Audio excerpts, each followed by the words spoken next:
السلام عليكم ورحمة الله وبركاته.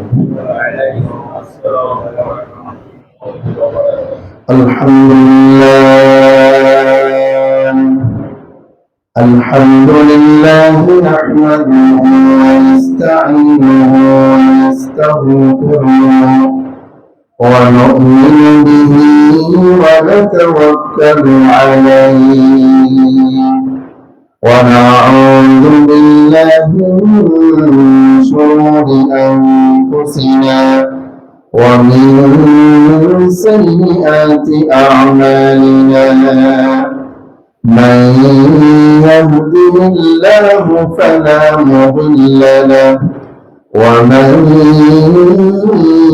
يضلله فلا هادي له ونشهد أن سيدنا وسندنا وحبيبنا وحبيب ربنا وطبيبنا وطبيب قلوبنا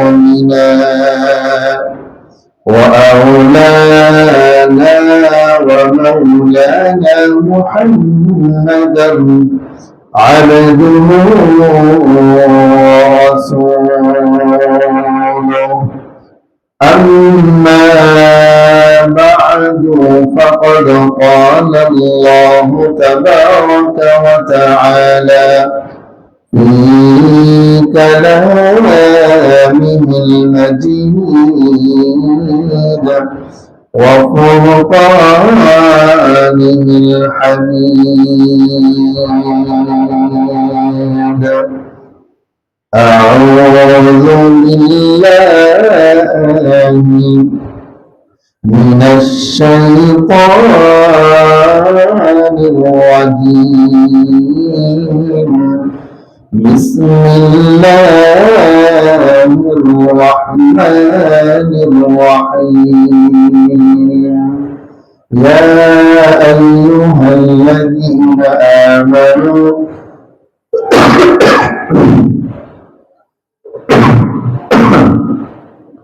يا أيها الذين آمنوا هل أدلكم على تجارة تنجيكم من عذاب أليم تؤمنون بالله ورسوله وتجاهدون في سبيل الله بأموالكم وأنفسكم ذلكم خير لكم إن كنتم تعلمون.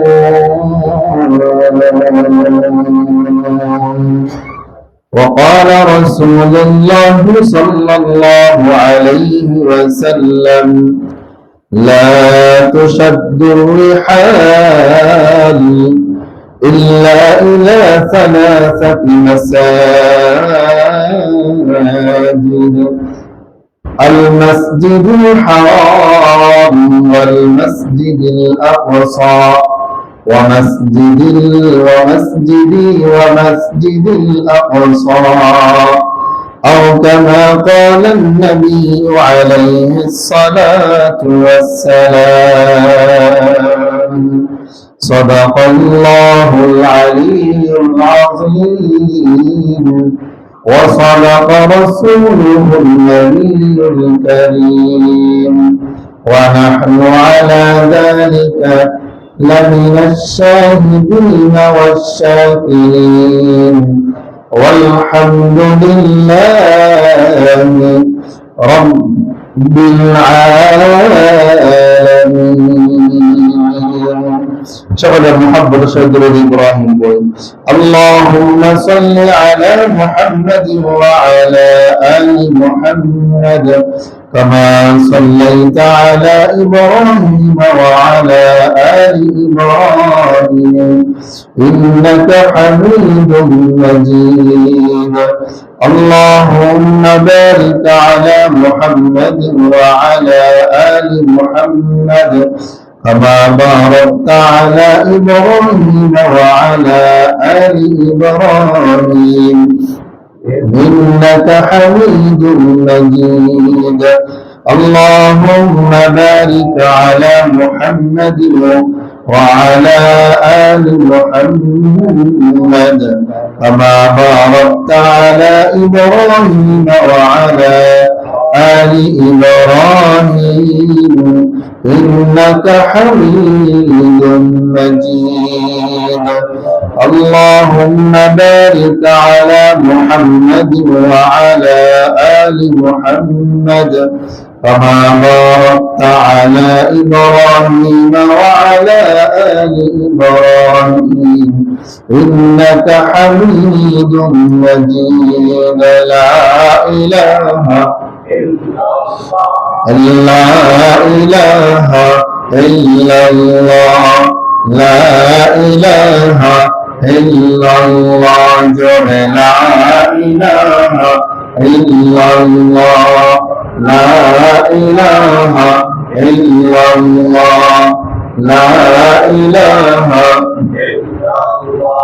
لا إله إلا الله لا إله إلا الله لا إله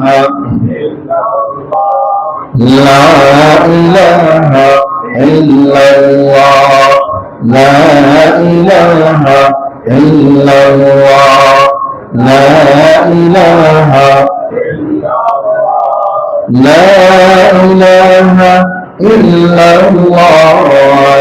إلا الله إلا الله لا إله إلا الله لا إله إلا الله لا إله إلا الله لا إله إلا الله لا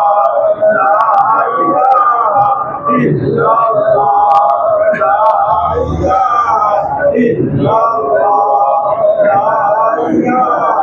إلا الله لا إله إلا الله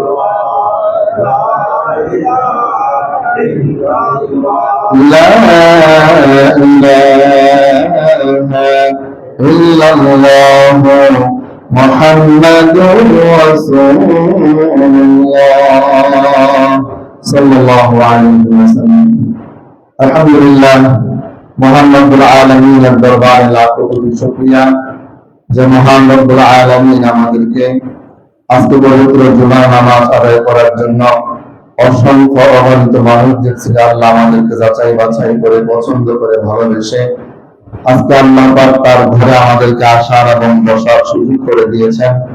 এজন্য আমরা সকলেই অন্তর অন্তঃস্থল থেকে আমরা কালিমাতুশ শুকর আদায় করে বলি আলহামদুলিল্লাহ। সম্মানিত হাজিরিন, গত জুমায় আমরা আলোচনা শুনেছিলাম আল আকসা আল কুদস আল মসজিদুল আকসা বাইতুল মুকদ্দাস। এটা আমাদের কাছে এত গুরুত্বপূর্ণ কেন, এই সম্পর্কে আমরা প্রায় 16 থেকে 17টি পয়েন্টে আলোচনা শুনেছি। আজকে আমরা এই সম্পর্কে আলোচনা শুনব যে বর্তমান ফিলিস্তিনের মুসলমানদের উপরে যে বর্বর অত্যাচার, নির্যাতন, আক্রমণ চালানো হচ্ছে ইহুদি কর্তৃক, ইসরায়েলি সন্ত্রাসী কর্তৃক। 2 নম্বরে আমরা আলোচনা শুনব আমাদের বর্তমানে করণীয় কি, আমরা এই ব্যাপারে কি করতে পারি। 3 নম্বর ইসলামের জিহাদের গুরুত্ব এবং প্রয়োজনীয়তা এবং শহীদের মর্যাদা। বর্তমানে এই ইহুদি গোষ্ঠী যারা মুসলমানদের উপর অত্যাচার করছে, এদের সম্পর্কে কোরআনে বর্ণিত আল্লাহ পাক রব্বুল আলামিন এদের খারাপ যে আচরণগুলো আল্লাহ তুলে ধরেছেন। সময় সুযোগ হলে আমরা এই সম্পর্কে কিছু আলোচনা শুনবো ইনশাআল্লাহ। সম্মানিত হাজিরিন, আমরা সকলে জানি যে সারা পৃথিবীতে আজকে মুসলিমরা নির্যাতিত, নিপীড়িত। মুসলমানদের উপরে অত্যাচার, নির্যাতন, নিপীড়ন চলছে। বিশেষ করে আমরা সকলে জানি দীর্ঘ 70 বছর ধরে এই ইসরায়েলি সন্ত্রাসী বাহিনী আমাদের ফিলিস্তিনের মুসলমানদের উপরে অত্যাচার, নির্যাতন, নিপীড়ন করে যাচ্ছে, এদের আগ্রাসন চালিয়ে যাচ্ছে। এই ফিলিস্তিন এটা শুধু ভৌগোলিক এবং রাজনৈতিক হিসাবে যে গুরুত্বপূর্ণ তা নয়, বরং মুসলমানদের কাছে এই ফিলিস্তিন ইতিহাস, ঐতিহ্য হিসাবে, আত্মমর্যাদা, মর্যাদাপূর্ণ স্থান হিসাবে এবং ঐক্যের প্রতীক হিসাবে এই ফিলিস্তিন আমাদের কাছে অনেক গুরুত্বপূর্ণ। যদিও বর্তমানে আল-আকসার মুসলমানরা আজকে শান্তিতে নাই, যে আল-আকসাতে এক সময় আমাদের মুসলিম শিশুরা হেসে হাসার মাধ্যমে, খেলাধুলার মাধ্যমে দিন কাটাতো, যে আল-আকসায় পুরুষরা অন্তর করে, মন প্রাণ উজাড় করে রবের ইবাদত করত, যে আল-আকসাতে মুসলমানরা শান্তিতে বসবাস করত, আজকে সেই আল-আকসার মুসলমানরা শান্তিতে নাই। মুসলমানদের ঘর বাড়িগুলো আজকে ধ্বংসস্তূপে পরিণত করা হয়েছে। আজকে ফিলিস্তিনের প্রতিটি পথ, রাস্তা কবরস্থানে পরিণত হয়েছে। পুরা শহর ধ্বংসস্তূপে পরিণত হয়েছে। শহরকে শহর, রাস্তাঘাটে রক্তের বন্যা বয়ে যাচ্ছে, লাশের মিছিল চলতেছে। আমরা দেখতেছি বাবা মা সন্তান হারিয়ে আত্মচিৎকার করছে, সন্তানের রক্ত মাখা লাশ নিয়ে চিৎকার করে করে আকাশ বাতাস বাড়ি করে তুলছে। আমরা দেখতেছি ধ্বংসস্তূপের নিচ থেকেও নিষ্পাপ সন্তানদের চিৎকার আমাদের কানে ভেসে আসছে। মুসলমানদের বাসস্থানগুলো গুড়িয়ে দেওয়া হয়েছে, হাসপাতালগুলো ভেঙ্গে চুরমার করে দেওয়া হয়েছে, আশ্রয় শিবিরগুলো পর্যন্ত আক্রমণ করে ধ্বংস করে দেওয়া হয়েছে। এই ইহুদিবাদী, মানবতাহীন, মানবাধিকার লঙ্ঘনকারী ইহুদিরা এতই বর্বর, এতই হিংস্র, যেখানে মুসলমানদের কোনো খাবার দাবারের ব্যবস্থা নেই, থাকার কোনো জায়গা নেই। আজকে যেখানে ধ্বংসস্তূপে বোমার মাধ্যমে তারা আমাদের মুসলমানদের ঘর বাড়িগুলো এমন ভাবে ধ্বংস করে দিয়েছে যে এখন আর বোমার আঘাতে আকাশের ধ্বংসস্তূপের পাথরখণ্ড আর আকাশে উড়ে না, বরং আমরা দেখেছি এখন বোমার আঘাতে আকাশে মানুষের খণ্ড বিখণ্ড, রক্ত মাংস আকাশ উড়ে বেড়ায়। কথা বলুন ঠিক কিনা? আজকে শিশুদের লাশ, বোমা আক্রমণে শিশুদের লাশ আকাশ উড়ে বেড়াচ্ছে। বোমা আক্রমণে আমাদের মা বোনদের লাশ আকাশ উড়ে বেড়াচ্ছে। এরপর এই বড় বড় জাতি এই ধ্বংস করে তারা ক্ষান্ত হয় নাই। এই মানবতা বিরোধী এই ইহুদি সন্ত্রাসী জাতি, এরা সেখানে সকল ধরনের তাদেরকে অবরুদ্ধ করে রেখেছে। কোন ধরনের ত্রাণ সেখানে পৌঁছাতে দেয় না, কোন ধরনের সাহায্য, পানীয়, খাবার, চিকিৎসা, অন্ন, বস্ত্র সেখানে তারা পৌঁছাতে দেয় না।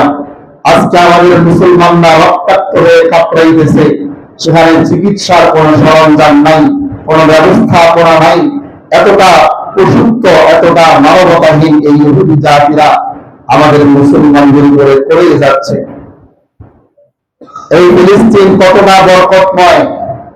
কোরআনুল কারীমের প্রায় 6 জায়গায় আল্লাহ পাক রব্বুল আলামিন ফিলিস্তিনের এই বরকতময় ভূমিকে আল্লাহ তাআলা ফিলিস্তিন, শাম, সিরিয়া, জর্দান সহ এই এলাকাগুলোকে আল্লাহ পাক রব্বুল আলামিন কোরআনুল কারীমের প্রায় 6 জায়গাতে আল্লাহ তাআলা এগুলাকে বরকতময় স্থান বলে আল্লাহ উল্লেখ করেছেন। সুবহানাল্লাহ। سبحان الذي أسرى بعبده ليلا من المسجد الحرام إلى المسجد الأقصى الذي باركنا حوله لنريه من آياتنا إنه هو السميع البصير আল্লাহ রাব্বুল আলামিন আমাদের পয়গম্বরের ইসরা এবং মিরাজের বর্ণনা দিতে গিয়ে আল্লাহ রাব্বুল আলামিন বলেন, আমি আল্লাহ আমার নবীকে রাতের কিছু অংশে আমি আল্লাহ তাকে ইসরা এবং মিরাজ করিয়েছি, মসজিদ হারাম থেকে মসজিদ আকসা পর্যন্ত, যে মসজিদ আকসার চতুর্পাশে আমি আল্লাহ বরকত ঢেলে দিয়েছি। সুবহানাল্লাহ। দুই নম্বর, এই মসজিদ আকসা সম্পর্কে আল্লাহ রাব্বুল আলামিন বলেন, ওয়ানাজ্জাইনাহু ওয়া লূতান ইলাল আরদিল্লাতী বারাকনা ফিহা লিল আলামিন। নবী রাসূলুল্লাহ এই জায়গাতে হিজরত করেছেন। ইব্রাহিম এবং লূত আলাইহিস সালাতু ওয়াস সালামকে আল্লাহ বলেন, আমি আল্লাহ তাদেরকে এমন জায়গাতে নিয়ে মুক্ত করেছি, অর্থাৎ এই ফিলিস্তিন বাইতুল আকসা আল মসজিদুল আকসা শহরে, যেটাকে আমি আল্লাহ বিশ্ববাসীর জন্য বরকতময় করে দিয়েছি। সুবহানাল্লাহ। আল মসজিদুল আকসা ফিলিস্তিনে হযরত ঈসা আলাইহিস সালাতু ওয়াস সালামের আগমন ঘটবে। ঈসা আলাইহিস সালাতু ওয়াস সালাম এই ফিলিস্তিনের এই গম্বুজের উপরে তার আগমন ঘটবে। এখান থেকে তিনি আবারও সারা পৃথিবীতে দ্বীন প্রচার করবেন। সারা পৃথিবীর মুসলমান, সারা পৃথিবীর মানুষ তোমার ঈমান আনতে বাধ্য হবে। তাহলে এই আল মসজিদুল আকসা, এখানে ঈসা আলাইহিস সালাতু ওয়াস সালামের আগমন ঘটবে। আল মসজিদুল আকসা গত জুমাতে আমরা আলোচনা করেছি। রাসূল করিম সাল্লাল্লাহু আলাইহি ওয়াসাল্লাম বলেছেন, লা তুসাদ্দু বিহার ইল্লা ইলা সালাসাতি মাসাজিদ, তিনটি মসজিদ ছাড়া আর অন্য কোন মসজিদের উদ্দেশ্যে, শুধুমাত্র মসজিদের উদ্দেশ্যে সফর করা, ভ্রমণ করা জায়েজ নাই। এক নম্বর মসজিদে হারাম, দুই নম্বর আমার মসজিদ মসজিদে নববী, তিন নম্বর আল মসজিদুল আকসা। রাসূল আরো বলেছেন, এখানে মসজিদে হারামে নামাজ পড়লে এক রাকাতে 1,00,000 রাকাতের সওয়াব পাওয়া যায়। মসজিদে নববীতে এক রাকাতে 50,000 মতান্তরে 1000, আর মসজিদে আকসায় এক রাকাতে 1000 মতান্তরে 500 রাকাত নামাজের সওয়াব পাওয়া যায়। সুবহানাল্লাহ। এই মসজিদুল আকসা আজকে তারা দখল করে রেখেছে। মুসলমানদের উপরে আক্রমণ করে মুসলমানরা শান্তিতে নাই। এই ভাইরা আমাদের জানার দরকার, আজকে সারা পৃথিবীতে মানুষের সংখ্যা হলো 8.192, প্রায় 800 কোটির বেশি। এর মধ্যে মুসলমানদের সংখ্যা হলো, সারা পৃথিবীর মুসলমান 8.192 বিলিয়ন, যেটা প্রায় 800 কোটির বেশি। আর মুসলমানদের সংখ্যা হলো 2.45, যেটা প্রায় 200 কোটির বেশি। 2.45 বিলিয়ন, প্রায় 200 কোটির ঊর্ধ্বে। এবং সারা পৃথিবীতে 56টি মুসলিম প্রধান দেশ রয়েছে। আর আমরা যদি লক্ষ্য করি, সারা পৃথিবীতে ইহুদিদের সংখ্যা হলো মাত্র 15 মিলিয়ন, যা হলো মাত্র 1.5 কোটি। আমরা হলাম 200 কোটি, তারা হলো মাত্র 1.5 কোটি। সুতরাং আমরা মুসলমানরা হলাম জাতি হিসেবে দ্বিতীয় বৃহত্তর জাতি। সংখ্যা অনুপাতে আমরা 24.% হলো আমাদের, আর ইহুদিরা মাত্র 0.18%।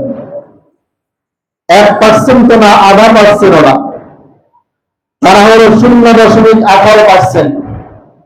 আর আমরা 24% উপরে আমরা। এরপরে আজকে এই 1.5 কোটি ইহুদিদের কাছে আমরা আজকে নির্যাতিত, নিপীড়িত। আজকে মুসলমান আমরা দ্বিতীয় বৃহত্তর জাতি হওয়ার পরেও আজকে সারা পৃথিবীতে আমরা মার খাচ্ছি। আজকে আরাকানে মুসলমানরা নির্যাতিত, কাশ্মীরের মুসলমানরা নির্যাতিত, ফিলিস্তিনের মুসলমানরা নির্যাতিত। আমরা আবার দেখতেছি আরেকটা গাজা, আরেকটা ফিলিস্তিন হতে যাচ্ছে আমাদের পার্শ্ববর্তী রাষ্ট্র ভারত। কথা বলুন ঠিক কিনা? আজকে আমরা দেখতেছি ভারতের মুসলমানরা বর্তমানে শান্তিতে নাই। ভারতের মুসলমানদের উপরেও নির্যাতন চলছে, অত্যাচার নিপীড়ন চলছে। তারা তাদের পূজা পালন করতে গিয়ে আমরা দেখতেছি আমাদের মুসলমানদের মসজিদগুলোর সামনে ইচ্ছাকৃতভাবে তরবারি নাচিয়ে উঁচু করে গান বাদ্য বাজিয়ে এই নরেন্দ্র মোদীর গোষ্ঠীরা, এই হিন্দুত্ববাদ, এই হিন্দুরা আমাদের মুসলমানদের মসজিদের সামনে পূজা পালন করছে। ইচ্ছাকৃতভাবে মুসলমানদের মসজিদের সামনে গান বাদ্য করে আমাদের মসজিদ গুলাকে অপবিত্র করে নামাজ পড়তে বাধা সৃষ্টি করছে। কথা বলুন ঠিক কিনা? আমাদের মুসলমানদের মা বোনদেরকে আমরা দেখতেছি হোলি উৎসবের নামে আমাদের বোনদেরকে, পর্দানশীল মা বোনদেরকে তারা রাস্তার মধ্যে, চেহারার মধ্যে রং মেলে দিচ্ছে, এদের গায়ে রং নিক্ষেপ করছে, পানি মারছে, এদেরকে রাস্তায় উত্ত্যক্ত করছে। আমাদের বোনরা আজকে ভারতেও নিরাপদে নাই। আমাদের ভাইয়েরা, আমাদের মুসলিম ভাই বোনদের ঘরগুলো আজকে ভারতের মধ্যে আগুন দিয়ে জ্বালিয়ে পুড়িয়ে দেওয়া হচ্ছে। মসজিদ গুলোতে নামাজ পড়তে বাধা সৃষ্টি করা হচ্ছে। শুধু তাই নয়, ওয়াকফ আইনের মাধ্যমে আজকে ভারতে অনেকগুলো মাদ্রাসা বন্ধ করে দেওয়া হয়েছে। এই ওয়াকফ আইনের মাধ্যমে তারা চাচ্ছে ভারতের মধ্যে আমাদের মসজিদ গুলা, মাদ্রাসা গুলা তারা দখল করে নেওয়ার পায়তারা করছে।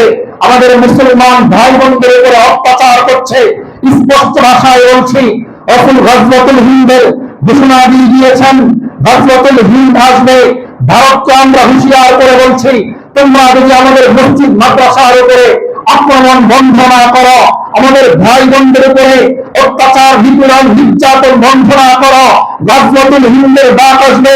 আমরা সারা পৃথিবীর মুসলমান ঐক্যবদ্ধ হয়ে গজওয়াতুল হিন্দের প্রস্তুতি নিয়ে, জিহাদের প্রস্তুতি নিয়ে আমরা ভারত অভিমুখে আমরা জিহাদ করব।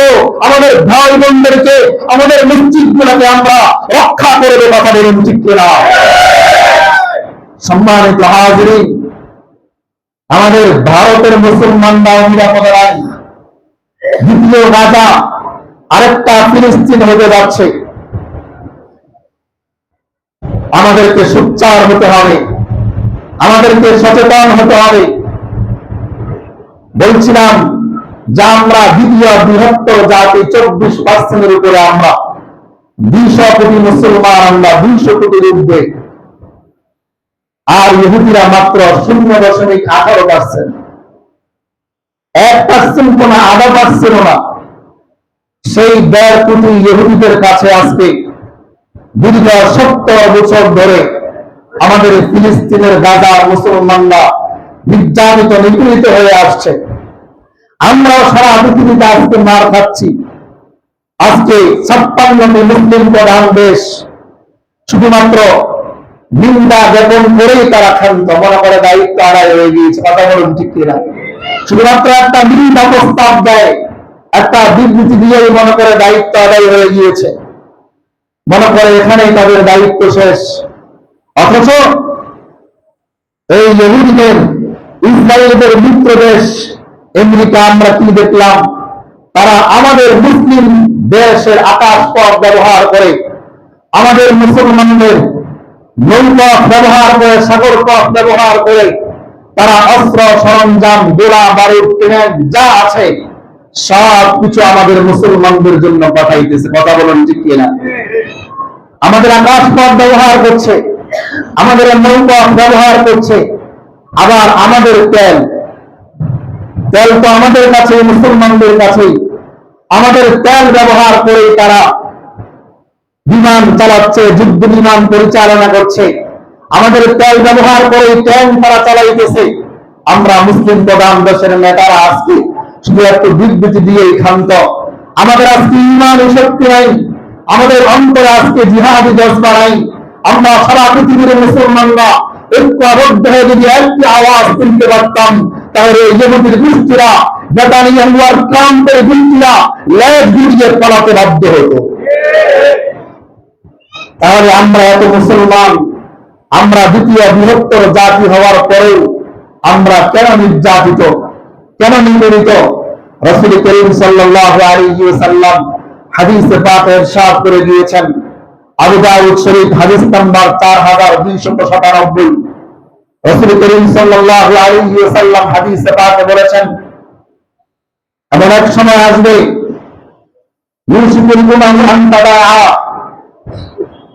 এক সময় আসবে যেই সময় সারা পৃথিবীর সমস্ত ইহুদিরা কুফফার শক্তিগুলো খাবারের পাত্রে যেরকম একে অপরকে আহ্বান করে, খাবারের পাত্রে খাবার গ্রহণ করার জন্য মানুষ যেভাবে পাত্রের চতুর্পাশে একতাবদ্ধ হয়, এমন এক সময় আসবে যে সময়ে সারা পৃথিবীর সমস্ত কুফফার শক্তিগুলো তারা এরকম ভাবে একত্রিত হবে। তখন একজন প্রশ্ন করলেন, ইয়া রাসূলুল্লাহ, আমরা কি সেদিন সংখ্যায় কম থাকবো? আমাদের সংখ্যা কি সেদিন কম হবে? রাসূল বললেন, লা বাল আনতুম কাসীরুন, আনতুম কাসীরুন ওয়ালাকিন্নাকুম হুসাউন কাহুসাইস সাইল। রাসূল বললেন, সেদিন তোমরা সংখ্যায় অনেক বেশি হবে, কিন্তু তোমরা হবে বন্যার পানির সাথে, প্লাবনের পানির সাথে ভেসে যাওয়া খড়কুটার মতো। প্লাবনের বন্যার পানি, স্রোতের পানি যেভাবে খড়কুটা গুলাকে ভাসিয়ে নিয়ে যায়, খড়কুটা স্থির থাকতে পারে না, তোমরা সংখ্যায় অধিক হবে কিন্তু তোমাদের অবস্থা হবে ওই পানির স্রোতের সাথে ভেসে যাওয়া খড়কুটার মতো। আল্লাহ রাব্বুল আলামিন সারা পৃথিবীর সমস্ত কুফফার শক্তিদের অন্তর থেকে তোমাদের ভয় উঠায় দিবেন, আর আল্লাহ তোমাদের অন্তরে ওহান ঢুকায় দিবেন। সাহাবায়ে কেরাম বললেন, ওমা ওহান ইয়া রাসূলুল্লাহ, ওহান কি জিনিস? তোমাদের অন্তরে আল্লাহ ওহান ঢুকাবেন। রাসূলকে জিজ্ঞেস করলেন, ওহান কি ইয়া রাসূলুল্লাহ? রাসূল বললেন, হুব্বুদ দুনিয়া ওয়া কারাহিয়াতুল মাউত, তোমাদের অন্তরে দুনিয়ার ভালোবাসা ঢুকে যাবে, তোমরা দুনিয়াকে প্রাধান্য দিবে।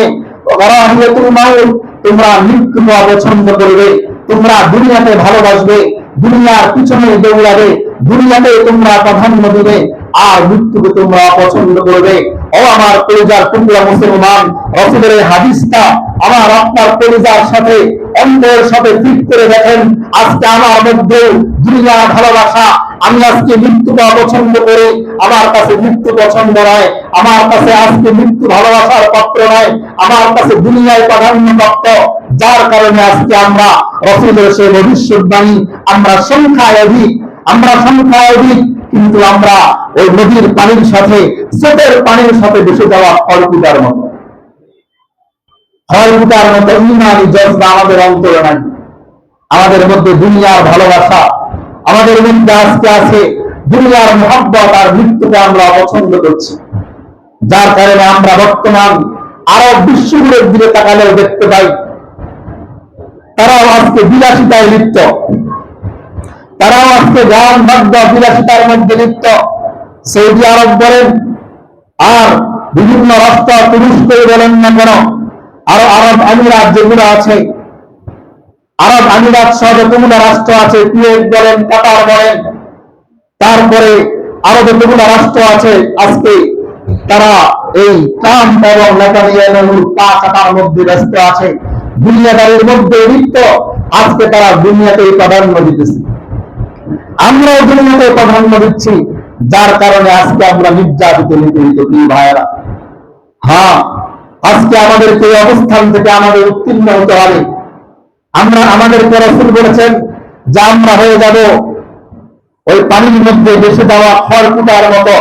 এই অবস্থান থেকে আমাদের উত্তরণ করতে হবে, দুনিয়াকে পিছনে ফেলতে হবে, ঈমান ও ইসলামকে অন্তরে স্থান দিতে হবে।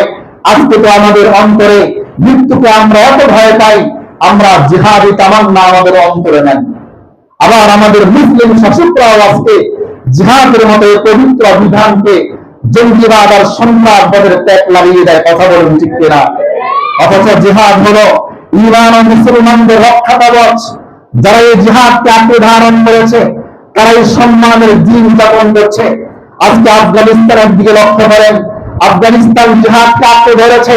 তাদের কাছে আজকে পৃথিবীর পরাশক্তি রাশিয়া, পৃথিবীর পরাশক্তি আমেরিকা ল্যাস গুটিয়ে আফগানিস্তান থেকে পালাতে বাধ্য হয়েছে। কথা বলুন ঠিক কিনা? আজকে আমেরিকা পালিয়েছে আফগানিস্তান থেকে, রাশিয়া পালিয়েছে আফগানিস্তান থেকে, কারণ আফগানিস্তানের মুসলমানরা জিহাদকে আঁকড়ে ধরেছে। তাদেরকে একসময় সন্ত্রাস বলা হতো।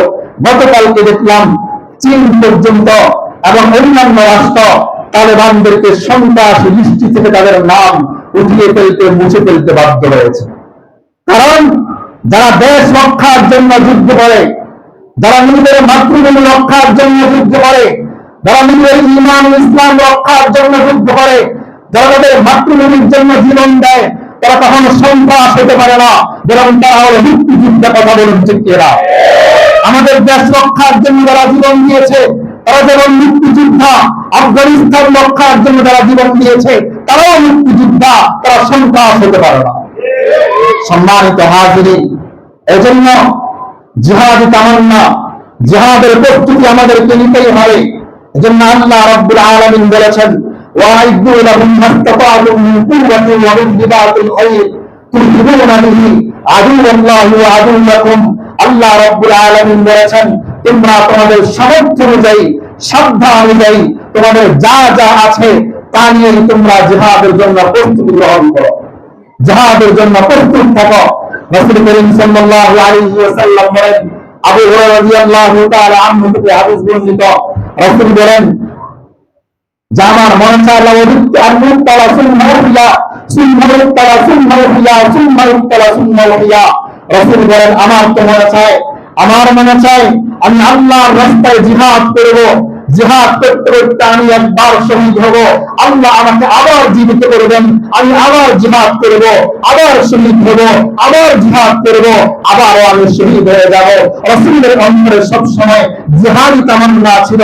কারণ জিহাদ কোনো সন্ত্রাস নয়, বরং জিহাদ হলো সন্ত্রাস মূলোৎপাটন করার জন্য, জিহাদ হলো টেররিজম মূলোৎপাটন করার জন্য, বরং সন্ত্রাস হলো তারা বর্তমান নেতানিয়াহু, বর্তমান আমেরিকার ট্রাম্প যারা মুসলমানদের উপর অত্যাচার করছে, এরাই হলো সবচেয়ে বড় সন্ত্রাস। কথা বলুন ঠিক কিনা। সম্মানিত হাজিরিন, এজন্য আমাদের অন্তরে এক নম্বর জিহাদি জজবা আমাদের অন্তরে রাখতে হবে, প্রস্তুত থাকতে হবে। রাজনৈতিক হিন্দুদের জন্য প্রস্তুত থাকতে হবে, রাজনৈতিক হিন্দুদের জন্য প্রস্তুত থাকতে হবে। কারণ যে অবস্থা দেখা যাচ্ছে ভারতে, মনে হচ্ছে না আর বেশি দিন দূরে নাই, সারা ভারতীয় মহাদেশের মধ্যে মুসলমানরা জিহাদ করবে ইনশাআল্লাহ, কালিমার পতাকা আবারও টকটক করে উঠবে, আমাদের বাবরি মসজিদ আবারও আমরা রক্ষা করবে ইনশাআল্লাহ, আমাদের মাধ্যমে আবারও ভারতের কালিমার পতাকা উঠবে ইনশাআল্লাহ। এই মূর্খরা মুখ যারা খায় ওরা ভারত থেকে পালাতে বাধ্য হবে ইনশাআল্লাহ। কারণ ভারতে এক সময় আমরা পোষণ করেছিলাম মুসলমানরাই, ওরা ইতিহাস বলে দিয়েছে মুসলমানরা যদি জীবন না দিত, ওরা নয় কোরআন যদি আপনার ইংরেজদের বিরুদ্ধে জিহাদ ঘোষণা না করতেন, তাহলে ভারত স্বাধীন হতো না। ওলামায়ে কেরামের রক্তের বিনিময়ে ভারতের মধ্যে এমন কোন গাছ ছিল না যেখানে ওলামায়ে কেরামের লাশ ঝুলানো হয় নাই। ওলামায়ে কেরামের রক্তের বিনিময়ে ভারত স্বাধীন হয়েছে ইনশাআল্লাহ। আবারও পুরা ভারত বিশ্ব, ভারত উপমহাদেশ মুসলমানদের দখলে আসবে ইনশাআল্লাহ। সম্মানিত হাজিরিন, এজন্য আমাদেরকে এক নম্বর বর্তমানে ফিলিস্তিন সেটা আমাদের করণীয়, জিহাদি জজবা আমাদের অন্তরে ধারণ করতে হবে। দুই নম্বর, যার যার অবস্থান থেকে আমাদেরকে প্রতিবাদ করতে হবে, যার যার অবস্থান থেকে ব্যক্তিগত ভাবে, সামাজিক ভাবে, পারিবারিক ভাবে, আন্তর্জাতিক ভাবে, রাষ্ট্রীয় ভাবে সর্বমহল থেকে আমাদেরকে এই বর্বরচিত হত্যার বিরুদ্ধে, ধ্বংসযজ্ঞের বিরুদ্ধে, এই মানবতাহীনতার বিরুদ্ধে আমাদেরকে যার যার অবস্থান থেকে প্রতিবাদ করতে হবে। কথা বলুন ঠিক কিনা। কারণ রাসূল করিম সাল্লাল্লাহু আলাইহি ওয়াসাল্লাম হাদিসে পাকে বলেছেন, মান রাআ মিনকুম মুনকারান ফালইউগাইয়িরহু বিয়াদিহি ফাইন লাম ইয়াস্তাতি ফাবিলিসানি ফাইন লাম ইয়াস্তাতি ফাবিকলবি ওয়া যালিকা আযআফুল ঈমান। রাসূল বলেছেন, তোমাদের মধ্যে যারা অন্যায় দেখবে, যারা অন্যায় তোমরা দেখলে অন্যায় প্রতিবাদ করবে, এক নম্বর প্রতিবাদ করবে হাতের মাধ্যমে। তোমার শক্তি থাকলে হাতের মাধ্যমে অন্যায় প্রতিবাদ করবে, বাতিলের মোকাবেলা করবে। কারণ এই হাত শুধুমাত্র এতিমের মাথায় বুলিয়ে দেওয়ার জন্য নয়। আমার প্রিয় নবী রাহমাতুল্লিল আলামিন যেমনি ভাবে এই হাত দিয়ে এতিমের মাথায় হাত বুলিয়ে দিয়েছেন, গরিব অসহায় মানুষদের পাশে দাঁড়িয়েছেন, আবার প্রয়োজন হয়েছে কাফের মুশরিকদের মুশরিকদের মোকাবেলা করার জন্য আবার বদরের প্রান্তরে, উহুদের প্রান্তরে, খাইবারের প্রান্তরে রাসূলুল্লাহ এই হাতে আবার তরবারি উঠিয়ে নিয়ে বাতিলের মোকাবেলা করেছেন, জিহাদ করেছেন, উম্মতকে শিক্ষা দিয়েছেন। প্রয়োজন হলে এই হাত নরম হবে, আবার প্রয়োজন হলে এই হাতের মধ্যে তরবারি উঠবে বাতিলের মোকাবেলা করার জন্য, সন্ত্রাসের মোকাবেলা করার জন্য। এই হাত দিয়ে অন্যায় প্রতিবাদ করতে হবে, জিহাদ করতে হবে, আল্লাহর জমিনে আল্লাহ কালিমার পতাকা উত্তোলন করতে হবে। কথা বলুন ঠিক কিনা? সম্মানিত হাজিরিন, এজন্য রাসূলের সেই হাদিস অনুযায়ী আমাদের অন্যায় প্রতিবাদ করতে হবে হাতের মাধ্যমে। হাত দ্বারা না পারলে রাসূল বলেছেন খালি লিসানি, তোমার জবানের মাধ্যমে তুমি তোমার জবান দিয়ে অন্যায় প্রতিবাদ করবে। আল্লাহ জবান দিয়েছেন, এই জবান দিয়ে অন্যায় প্রতিবাদ করতে হবে। আর তাও যদি না পারো অন্তর দিয়ে ঘৃণা করবে। এজন্য এই হাদিসের উপরে আমল করতে গিয়ে আমরা ইনশাআল্লাহ আমাদের দেশে অন্যায় প্রতিবাদ আমরা জবানের মাধ্যমে করতেছি। কথা বলেন ঠিক কিনা? আলহামদুলিল্লাহ, গত কয়েকদিনের মার্চ পরে গাজা হয়েছে, যেখানে বাংলাদেশের সর্বদলীয় সব দলের সবাই আমরা এক মঞ্চে উপস্থিত হয়েছি। আমরা গাজাবাসীদের জন্য পতাকা পোষণ করেছি। এরা সারা পৃথিবীতে প্রচার হয়েছে, সারা পৃথিবীর মানুষ দেখেছে যে আমরা মুসলমানদের জন্য এক এবং ঐক্যবদ্ধ। এজন্য এই প্রতিবাদ চালিয়ে যেতে হবে। এরই ধারাবাহিকতায় আমরা আজকে ইনশাআল্লাহ আমাদের এই পুরা থানা দক্ষিণের ওলামায়ে কেরাম আমরা উদ্যোগ নিয়েছি। আমরা সর্বস্তরের তাওহীদ জনতার ব্যানারে আমরা আমাদের নাম দিই নাই, আপনাদের নামে সর্বস্তরের তাওহীদ জনতার ব্যানারে আমরা আজকে ইনশাআল্লাহ প্রতিবাদ মিছিল আমরা বের করব। আমাদের দাউনিয়ার সমস্ত মুসলমান এবং পিয়ারের সমস্ত মুসলমান আমরা ঐক্যবদ্ধ হয়ে আজকে প্রতিবাদ মিছিল করব। কারা কারা প্রস্তুত হয়ে মিছিল দেওয়ার জন্য ইনশাআল্লাহ আমরা সবাই মিছিলে যাব ইনশাআল্লাহ। প্রতিবাদ করব, আমাদের সামর্থ্য অনুযায়ী আমরা প্রতিবাদ আমরা দেখাই দিব ইনশাআল্লাহ। মুহাম্মদ রাসূল বলেছেন তুমি অন্তর দিয়ে ঘৃণা করবে। অন্তর দিয়ে ঘৃণা করতে হলে আমাদেরকে তাদের সমস্ত পণ্য বয়কট করতে হবে। কথা বলুন ঠিক কিনা? গত দিনে আমি যেভাবে বলেছিলাম এই পণ্য বয়কটের দ্বারা একদিনে কি পরিমাণ মিলিয়ন মিলিয়ন দ্বারা তাদের ক্ষতি হয়েছে আমরা শুনেছি। এই জন্য এটা অন্তরের ঘৃণা। এখনো আমরা কোকা-কোলা বর্জন করতে পারলাম না, পেপসি বর্জন করতে পারলাম না, স্প্রাইট বর্জন করতে পারলাম না। আমরা এখনো শান্তির ভিতর করি, আমরা মজা করে কোকা-কোলা পান করি। আপনার ইমান দুর্বল, ইমানের মধ্যে দুর্বলতা আছে। এজন্য এগুলো বর্জন করা ইমানি দায়িত্ব, আমাদের ইমানি দায়িত্ব। এজন্য আমরা জাতীয় ওলামা মাশায়েখ আইম্মা পরিষদ তুরাখানা দক্ষিণের উদ্যোগে আমরা 10,000 লিফলেট আমরা ছাপিয়েছি। ইহুদিবাদী পণ্যগুলা, বিকল্প পণ্যগুলা, এগুলা আমরা এই জুমা যেহেতু মিছিল আছে, আগামী দিনে আপনাদের হাতে হাতে আমরা পৌঁছে দিব ইনশাআল্লাহ। এবং আগামী দিনে আমরা এগুলা বিতরণ করবো দোকানে দোকানে ইনশাআল্লাহ। এরপরে কোন দোকানে যদি ইহুদিবাদী পণ্য পাওয়া যায়, মুসলমান সেই দোকান বয়কট করবে ইনশাআল্লাহ। সম্মানিত হাজিরিন, এজন্য আসুন আমাদের করণীয় আমরা প্রতিবাদ করব এবং আমরা মিডিয়ার মাধ্যমে প্রতিবাদ আমরা অব্যাহত রাখবো। এরপরে আমরা আমাদের যা যা আছে আমরা আমাদের আর্থিক সহযোগিতা দেওয়ার জন্য আমরা চেষ্টা করবো ইনশাআল্লাহ। আমাদের এই জাতীয় ওলামা মাশায়েখ আইম্মা পরিষদ থেকে আমরা সিদ্ধান্ত নিয়েছি আগামী জুনে আমরা আপনাদের থেকে যা উঠবে আমরা কিছু টাকা উঠিয়ে হাফিজি কি একটা আছে সংগঠন, এই সংগঠনের মাধ্যমে লক্ষ লক্ষ কোটি কোটি টাকা উঠেছে, ওনারা সেখানে পৌঁছাচ্ছে। আমাদের দেশেরও অনেক কিন্তু যারা সেখানে সহযোগিতা করতে গিয়েছে, এর পর্যন্ত 7-8 জন কর্মী শহীদ হয়ে গেছে যারা সেখানে সাহায্য করতে গিয়েছে। ওনাদের মাধ্যমে আমরা এগুলো পৌঁছে দিব। এজন্য যার যার অবস্থান থেকে আমরা আমাদের এই মুসলিম ভাইদের পক্ষে দাঁড়ানোর দরকার আছে না, কথা বলবেন ইনশাআল্লাহ। এজন্য আজকে আমরা আমাদের ত্যাগ স্বীকার করে পেটের মধ্যে ক্ষুধা আছে, একটু ফিলিস্তিনের ভাইদের কথা চিন্তা করেন। ওদের পেটে কি পরিমাণ ক্ষুধা, খাবার নাই, চিকিৎসা নাই, অন্ন নাই, বস্ত্র নাই, থাকার কোনো জায়গা নাই, কিছু নাই। এদের পক্ষে আমাদের দাঁড়ানো যায় না, কথা বলেন ইনশাআল্লাহ। এজন্য নামাজ পড়ে আর কেউ ঘরে যাব না। আমরা আমাদের ভাইদের পক্ষে আমরা মিছিলে বের হব, প্রতিবাদ করব, যার যার অবস্থান থেকে আমরা প্রতিবাদের জন্য করবো ইনশাআল্লাহ। আজকে আমরা যে আলোচনা শুনলাম, আল্লাহ আমাদের অন্তরে ঈমানি জজবা আমাদেরকে দান করুন, দুনিয়ার মুহাব্বত আমাদেরকে দূরে ফেলে ঈমানি জজবা, জিহাদি জজবা, জিহাদি তামান্না আল্লাহ আমাদের সকলকে দান করুন। আমিন। ওয়া আখিরু দাওয়ানা আলহামদুলিল্লাহি রাব্বিল আলামিন।